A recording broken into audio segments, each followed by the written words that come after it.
His paintings combine a realistic observation of the human state, both physical and emotional, with a dramatic use of lighting. Michelangelo Merisi da Caravaggio employed close physical observation with a dramatic use of tenebrism. Along with a murderous muse, the artist known as Caravaggio created gorgeous paintings in his lifetime, and is this episode's rotten person.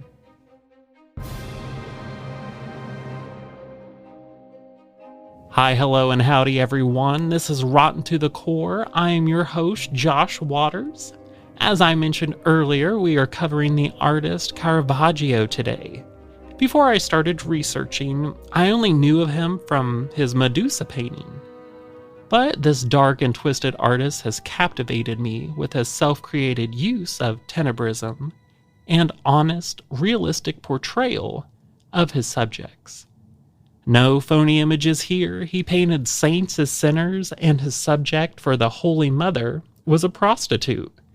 He was having an affair with her, but we'll get onto that later. Caravaggio was the OG of unapologetic. Now, just quickly, tenebrism is a form of painting basically invented by the artist, describing a particular type of painting in which significant details such as faces and hands are illuminated by highlights contrasted with a dark setting. For myself, though, it's the eyes in his paintings that draw me in. They hold such emptiness inside them, keeping me fixated on not only the painting, but also on what the artist intended to portray through those eyes. It makes me think that the person who painted them was perhaps numb to things that a regular person would be shocked by, that they grew up used to darkness and death, and to them it was nothing really to witness, possibly even finding a maybe sordid beauty in it. Born in 1571 with the birth name Michelangelo Merisi, to a stonemason father, Fermo, and a land surveyor's daughter, Lucia, they lived in the countryside of Caravaggio in Lombardy, 25 miles east of Milan, where his father worked. Caravaggio, the town, was a quiet, prosperous town ringed with orchards and melon gardens, well known as the site of a miraculous apparition of the Virgin in 1432. Now, the artist had a quiet first few years as he enjoyed exploring the agricultural area around his home. That would be until 1576 when he was 5 years old. Milan would suffer from an outbreak of the bubonic plague.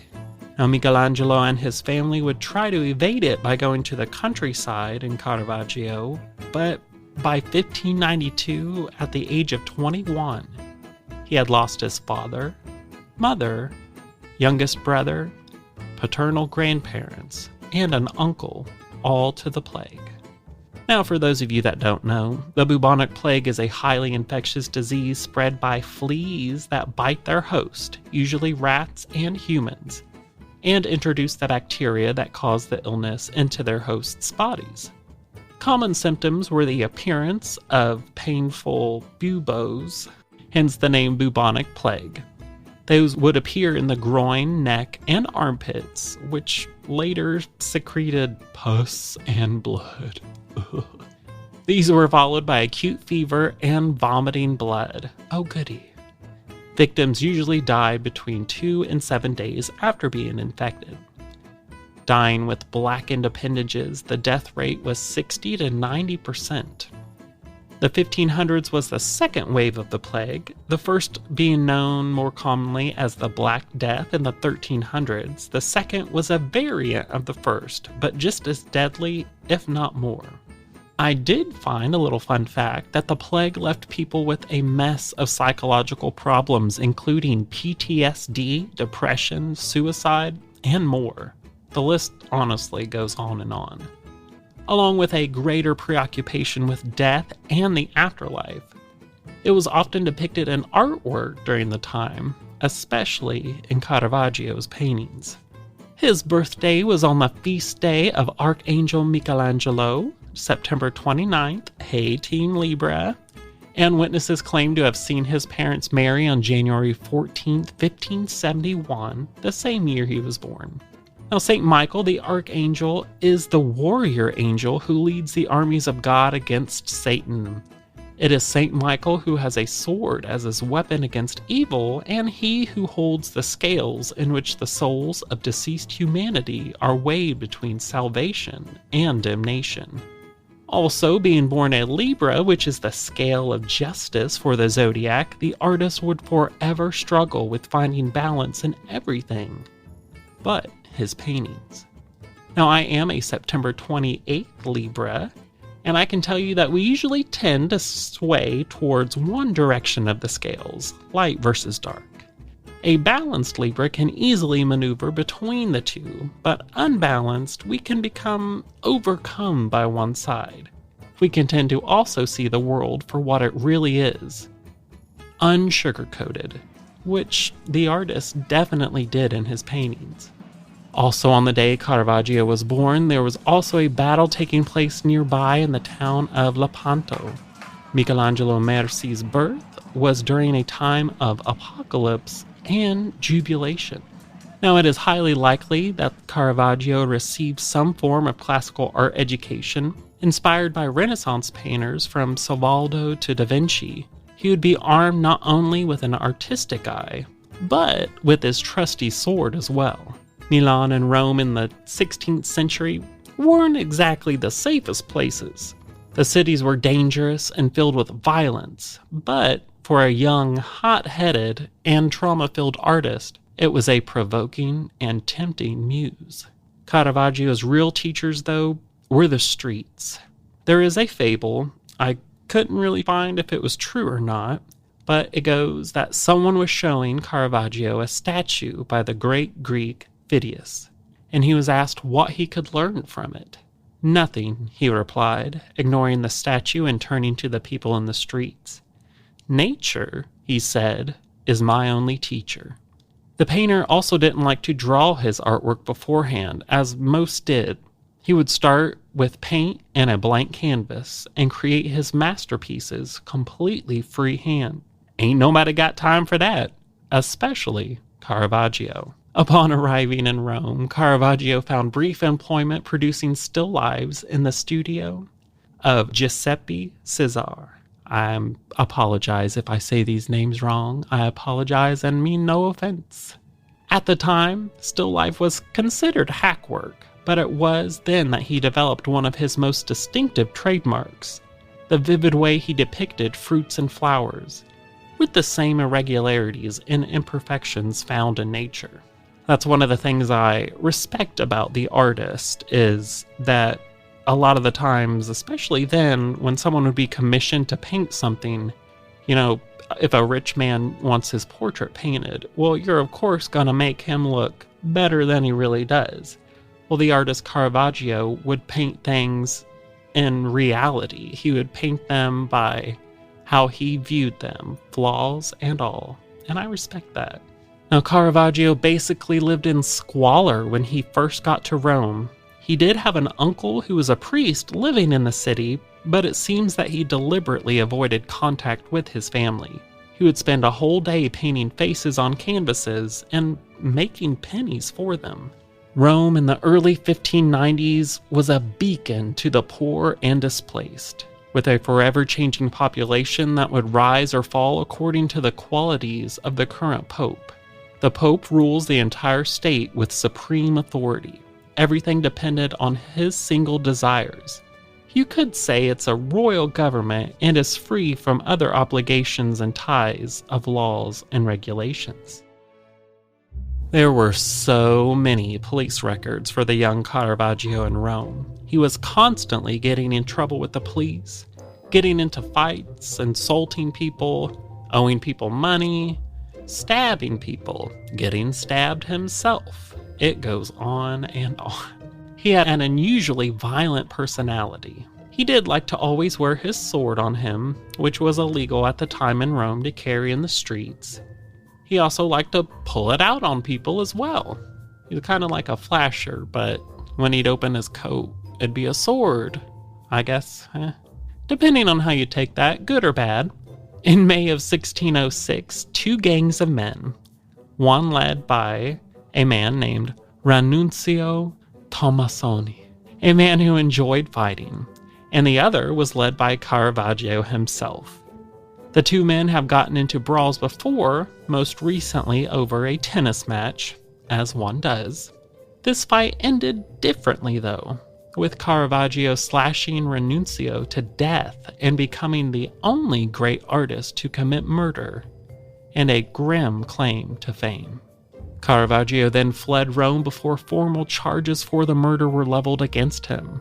He was then sentenced to indefinite exile from the city, condemned as a murderer, and subject to a capital sentence which allowed anyone in the Papal States to receive a monetary reward for killing him. So yeah, he got the heck out of there. The murder would end up bringing him even more notoriety, though, with people fiendishly searching for his earlier works that he sold on the streets. All those heads without bodies that he started with were now quickly being bought by collectors hoping to own a piece from the murderer painter. Caravaggio would spend the next few years in Naples, Malta, and Sicily, followed by Naples again. He threw himself into his art, which became increasingly dramatic and moralistic, as if he were obsessed with his own salvation. While in Malta, the artist did run into more trouble. I'm shocked. He assaulted a high-ranking knight in the Maltese Order of St. John and was in prison, and escaped from that prison. This guy, I swear, he just had some, I'm gonna say, cojones. Unapologetic, as I mentioned, the definition of unapologetic. The artist then moved to Syracuse, to Messina, to Palermo, and then back to Naples in 1609. So yeah, he was definitely on the run. Having escaped imprisonment in Malta and worked in Sicily, he arrived in Naples hoping to gain a pardon for the killing he committed in Rome in 1606. While there, he was then attacked and his face slashed, and in Rome, rumors spread that he'd been killed. This is also the time when he was commissioned to paint his last masterpieces, The Denial of St. Peter and The Martyrdom of St. Ursula. The Denial of St. Peter, which is today owned by the Met, depicts a woman accusing the saint of being a follower of Christ while a soldier looks on. Referencing St. Peter's three denials, Caravaggio painted the soldier pointing one finger, while the woman is shown pointing an additional two fingers in his direction. In contrast, the Martyrdom of St. Ursula, the work references a medieval legend from the late 3rd century about a saint who stopped in Cologne with her 11,000 followers, just as they were on a pilgrimage to Rome, only to find that the city was under siege by the Huns. The chief of the barbarians fell in love with the pious Ursula. When she rejected his advances, he killed her with an arrow and had her followers murdered for refusing to copulate with his army. In these two late works, however, he takes tenebrism to the extreme, engulfing the greater part of his figures in the darkness. His shift in style reflects his burden of guilt and doom, and the slash across his face from when he was attacked may have impacted his vision and resulted in the change. Caravaggio then attempted to return to Rome after learning that one of his prominent patrons had secured a papal pardon for him. When he arrived in Palo, however, he was mistakenly arrested and put in prison for 2 days. Soon after his release on July 18, 1610, Caravaggio died of a fever at the age of 39. Now, scholars have many theories on the artist's death. Was he poisoned, murdered, included that he was killed on a deserted Tuscan beach or collapsed there due to a strange illness, perhaps syphilis? The list goes on. And with all the enemies he made throughout his life, it wouldn't be a far reach to believe one of them could have taken their revenge. It wouldn't be until more recently, though, around 2010, that possible answers would be found. A group of researchers found the bones of a man with high levels of lead in them. Through carbon dating, they were able to figure out that the remains were from a tall man who died around 1610 and between the ages of 38 and 40. Also, through DNA testing from Caravaggio the town with the same surname of Murderous, they found 50 to 60% compatibility with being a relation. Now, this is still a far leap with remains so dated, but they are close to matching the artist. Mix that with the toxic levels of lead in the remains, and it paints a picture of being those of the artist. Lead poisoning was very common in artists, especially at that time. Art historians already suspect that Goya and Van Gogh may have suffered from the ill effects of the lead in their paint, which can cause depression, pain, and personality changes. If we stick with the narrative that these are his remains, then researchers believe the artist Caravaggio met his demise at such a young age thanks to infected wounds, sun poisoning, and lead poisoning. We may never know what happened to him, but during his lifetime here, Caravaggio lived a life chock full of rotten motives and murder. He didn't carry remorse for his actions, other than the bothersome need to flee and hide to avoid punishment for them. Was he naturally out of his mind, or was he suffering from the effects of lead poisoning? Whatever the case, Caravaggio created masterpieces that are still revered to this day for his unique style. They are dark, striking, and real depictions of how the artist viewed the world, and give us a glimpse into the madness that dwelled within the labyrinth of his mind. Well, guys, there you have it. The life and crimes of the tortured artist Caravaggio. I don't believe he was the worst guy in the world, but I just had to learn about the murderer artist, and I'm glad I did. I take away from this episode that there are definitely consequences to all of our actions, and karma will always come to collect what's owed. I did appreciate that the artist learned from life, and how he painted reality with real and perfect people as his subjects. Sinners painted as saints, and a prostitute friend as the Holy Mother. You've got to respect his gumption. I did want to add one more thing. The sexual orientation of the artist remains shrouded in mystery, with historians still arguing over whether the artist was gay or bisexual. It is well known that Caravaggio had several relationships with young men, even including them in his paintings, painting them with such a love and beauty that you can tell how much he adored and cared for them. The argument for his bisexuality is that he also had relationships with several female prostitutes, some historians even believing he fathered children with one or more of them. It doesn't really make a difference. I just can't stand when historians use the, "oh, they were friends who lived together" narrative, as if it's a scandal or would diminish their contribution to history. If it looks, acts, and sounds like a duck, then stop saying it's a turkey. Just saying. Oh well, I hope you enjoyed this episode of Rotten to the Core, the life of Caravaggio, the murder artist. Go check out some of his paintings and see how many you can find where he instilled himself into them.